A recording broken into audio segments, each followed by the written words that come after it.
మనం ఇప్పుడు 2025 ఎండింగ్లో ఇంకొన్ని రోజుల్లో 2026 కూడా స్టార్ట్ కాబోతుంది.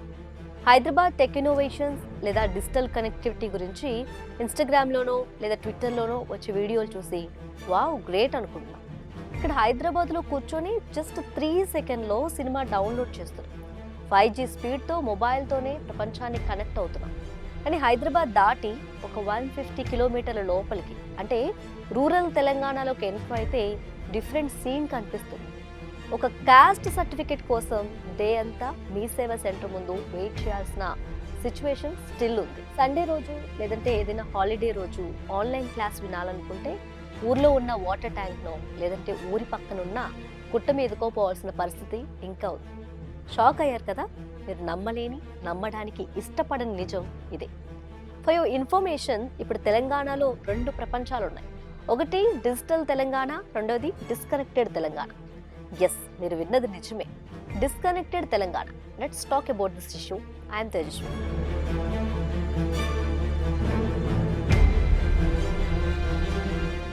సో ముందుగా లేటెస్ట్ ట్రాయ్ రిపోర్ట్ చూద్దాం. తెలంగాణలోని సిటీ లేదా టౌన్స్లో ఉంటున్న ప్రతి 100 మందికి దాదాపు 125 ఫోన్ లేదా ఇంటర్నెట్ కనెక్షన్స్ ఉన్నాయి. అంటే ఒక్కొక్కరి చేతిలో 2 సిమ్ కార్డులు ఉన్న సిచ్యువేషన్ ఉంది. బట్ ఇదే టైంలో రూరల్ తెలంగాణలో అంటే మన పల్లెటూర్లు విషయానికి వస్తే అక్కడ ప్రతి 100 మందిలో జస్ట్ 59 మందికే మొబైల్ ఇంటర్నెట్ కనెక్షన్ ఉంది. అంటే రూరల్ తెలంగాణలో దాదాపు సగం మందికి ఇంకా సరైన ఇంటర్నెట్ యాక్సెస్ లేదు.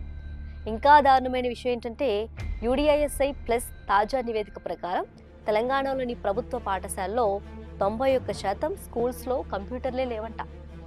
ప్రపంచం మొత్తం ఏ వైపు వెళ్తుంటే మన ఊర్లలో ఉండే పిల్లలు కీబోర్డు మౌస్ను కనీసం టచ్ కూడా చేయకుండానే 10th క్లాస్ పాస్ అవుతున్నారు.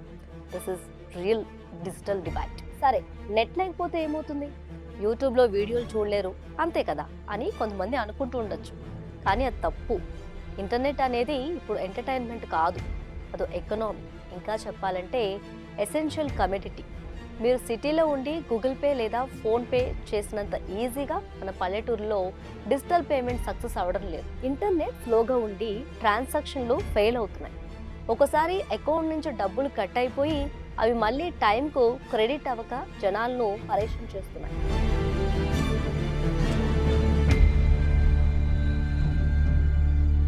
అయితే ఇక్కడ ఒక డిజిటల్ పేమెంట్స్ మాత్రమే కాదు, రైతులు కామన్ జనాలు ఎక్కువగా ఉపయోగించే మీ సేవ, ధరణి లేదా భూభారతి పోర్టల్స్ విషయంలోనూ సేమ్ సిచ్యువేషన్ ఉంది.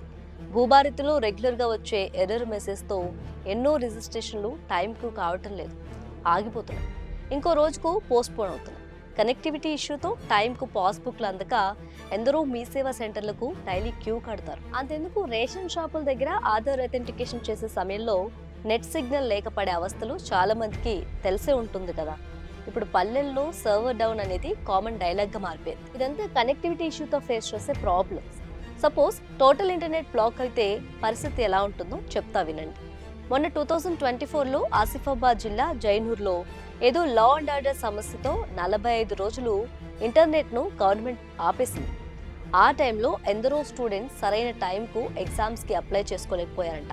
డిజిటల్ పేమెంట్స్ మొత్తం కొలాప్స్ అయి చాలా బిజినెస్లు నష్టపోయాయి. అసలు ఇదంతా ఎందుకు చెప్పానంటే మన డే టు డే బిజినెస్లో ఇప్పుడు ఇంటర్నెట్ అనేది కీ ఎలిమెంట్. మనిషి అన్నం తినకుండా ఒక 2 రోజులైనా బతకచ్చేమో, కానీ ఇంటర్నెట్ లేకుండా కనీసం కొన్ని గంటలు కూడా సరిగా ఉండలేని సిచ్యువేషన్ వచ్చింది.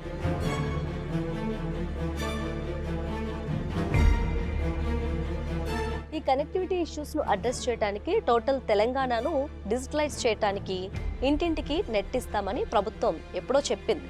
T-Fiber ప్రాజెక్ట్తో తెలంగాణలో ఉన్న 93 లక్షల ఇళ్లకు ఇంటర్నెట్ కనెక్టివిటీ ఇస్తామని చెప్పింది. కానీ ఏమైందో ఏమో, కానీ అది ఇంకా ఫుల్ ఫ్లెజ్డ్గా రెడీ కాలేదు. ఎప్పుడు కంప్లీట్ అవుతుందో కూడా తెలియదు. ఫైనల్గా నేను ఒకటే మాట చెప్తా, ఇంటర్నెట్ అనేది ఇప్పుడు లగ్జరీ కానే కాదు, అది ఇప్పుడు రోడ్లు, నీళ్లు, కరెంట్ లాంటి ఒక ప్రాథమిక అవసరం. IT ఎక్స్పోర్ట్స్లో హైదరాబాద్ నెంబర్ 1 కావచ్చు, కానీ రాష్ట్రంలోని ప్రతి ఊరికి, ప్రతి ఇంటికి, ప్రతి మనిషికి కూడా డిజిటల్ యాక్సెస్ దొరికినప్పుడే రియల్ డెవలప్మెంట్. ప్రస్తుతం ఉన్న ఈ డిజిటల్ కనెక్టివిటీ గ్యాప్ని ఫిల్ చేయకపోతే ఫ్యూచర్లో మనం 2 తెలంగాణలను చూడాల్సి వస్తుంది. ఒకటి గ్లోబల్గా పోటీపడే తెలంగాణ అయితే, ఇంకొకటి సరైన నెట్ కనెక్టివిటీ లేక గ్లోబ్తో డిస్కనెక్ట్ అయిన తెలంగాణ. ఇప్పటికైనా ఫోకస్ పెట్టకపోతే డిజిటల్ ఇండియాలో తెలంగాణ వెనుకబడిపోవటం ఖాయం. చూద్దాం ప్రభుత్వాలు ఏం చేస్తాయి. Let's wait for the best. మీ ఊర్లో ఇంటర్నెట్ సిగ్నల్ ఎలా ఉంటుంది? మీ ఊరి స్కూల్లో కంప్యూటర్లు ఉన్నాయా అసలు? కామెంట్ చేయండి. మరిన్ని ఇంట్రెస్టింగ్ ఎక్స్ప్లెయినర్స్ కోసం మైక్ టీవీని సబ్స్క్రైబ్ చేసుకోండి. This is Tejaswi signing of.